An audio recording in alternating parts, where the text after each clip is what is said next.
आपण बघत आहात वेद न्यूज। पुसद शहरात ध्वनी प्रदूषणाविरोधात पोलीस प्रशासनाने आता आक्रमक पाऊल उचलले असून कारवाईला सुरुवात झाली आहे। उच्च न्यायालयाच्या कडक आदेशानंतर विनापरवाना लाऊडस्पीकर लावणाऱ्यांविरोधात पोलिसांनी कंबर कसली आहे। या मोहिमेला प्रतिसाद देत शहरातील काही मंडळांनी स्वतःहून पुढाकार घेत एक नवा आदर्श दिला आहे। उच्च न्यायालयाच्या क्रिमिनल रीट पिटिशन नंबर 4729/2021 च्या अनुषंगाने महाराष्ट्र पोलीस महासंचालक कार्यालयाने ध्वनी प्रदूषणाबाबत कडक मार्गदर्शक तत्त्वे जारी केली आहेत। या आदेशानुसार विनापरवाना लावलेल्या लाऊडस्पीकरवर भारतीय न्याय संहिता 2023, भारतीय नागरिक सुरक्षा संहिता 2023 आणि महाराष्ट्र पोलीस अधिनियम 1951 अंतर्गत गुन्हे दाखल करण्याचे सक्त आदेश देण्यात आले आहेत।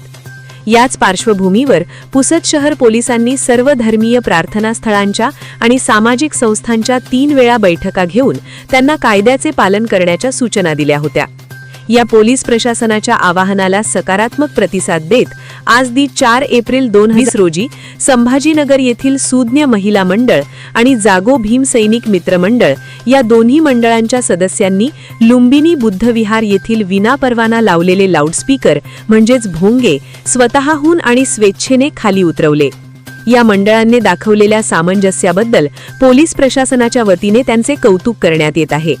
सदर कारवाई जिल्हा पोलीस अधीक्षक श्री कुमार चिंता साहेब, अपर पोलीस अधीक्षक श्री अशोक थोरात साहेब आणि उपविभागीय पोलीस अधिकारी श्री हर्षवर्धन बीजे साहेब यांच्या मार्गदर्शनाखाली पार पडली।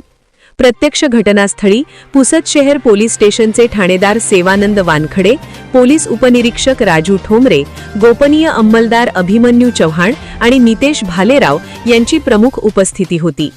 ठाणेदार सेवानंद वानखडे यांनी यावेळी स्पष्ट इशारा दिला आहे की ज्या धार्मिक आणि सामाजिक स्थळांनी अद्याप विनापरवाना लाऊडस्पीकर काढलेले नाहीत त्यांनी कायदेशीर कारवाई आणि गुन्हे टाळण्यासाठी ते तातडीने स्वतःहून काढून घ्यावेत, अन्यथा पोलीस प्रशासन अधिक कठोर भूमिका घेणार आहे। ब्युरो रिपोर्ट, वेद न्यूज, पुसद।